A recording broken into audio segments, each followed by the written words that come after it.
Chapitre 1.1 L'innocence de l'enfance et la vie simple. Dans cet extrait, Tao fut le premier à sortir de la classe.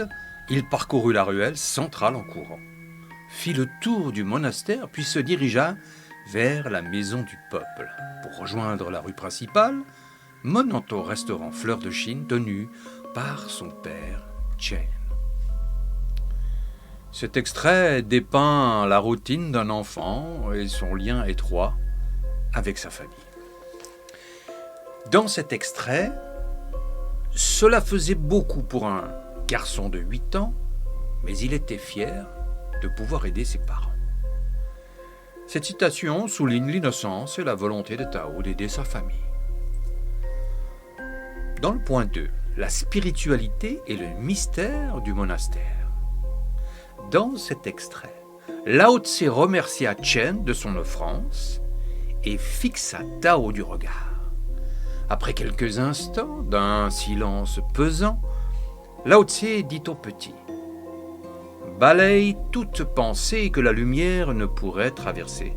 Retrouve la vie comme à son origine. Tu as le cœur pur, petit Tao. Préserve ton âme de toute intention néfaste et nous nous reverrons. » Cet extrait introduit le mystère du monastère et la figure énigmatique de Lao Tse. Dans cet extrait, il y a ceux qui cherchent et ceux qui ont trouvé. Ceux qui ont trouvé ont les réponses pour ceux qui cherchent. Cette phrase énigmatique prononcée par le maître d'armes ajoute une dimension de mystère et de quête. Point 3. La violence et l'injustice. Dans cet extrait, de retour à l'auberge, Chen et Tao furent consternés par le spectacle qui les attendait. La porte d'entrée avait été fracassée, ainsi que les carreaux de la pièce principale. Les tables étaient renversées, les chaises également.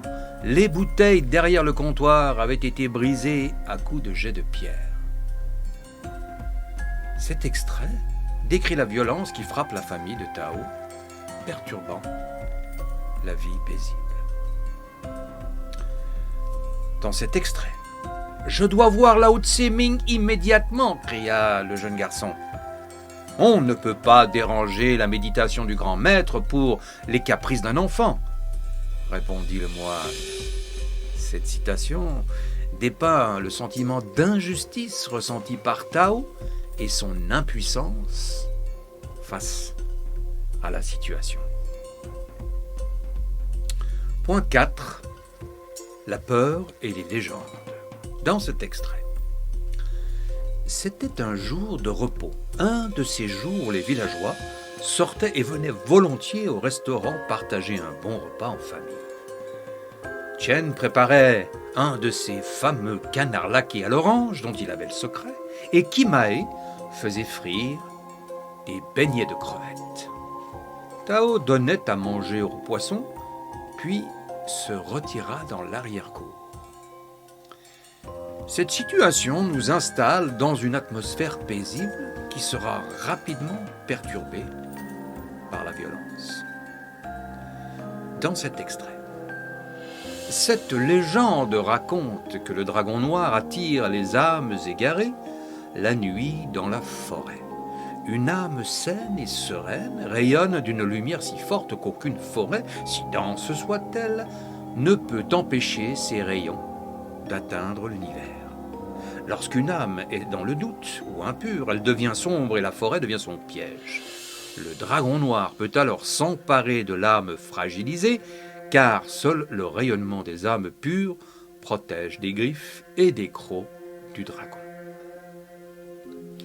Cet extrait introduit la légende du dragon noir, ajoutant une dimension de peur et de surnaturel. Ce chapitre pose les bases d'une histoire où se mêlent l'innocence de l'enfance, la spiritualité, la violence et le mystère.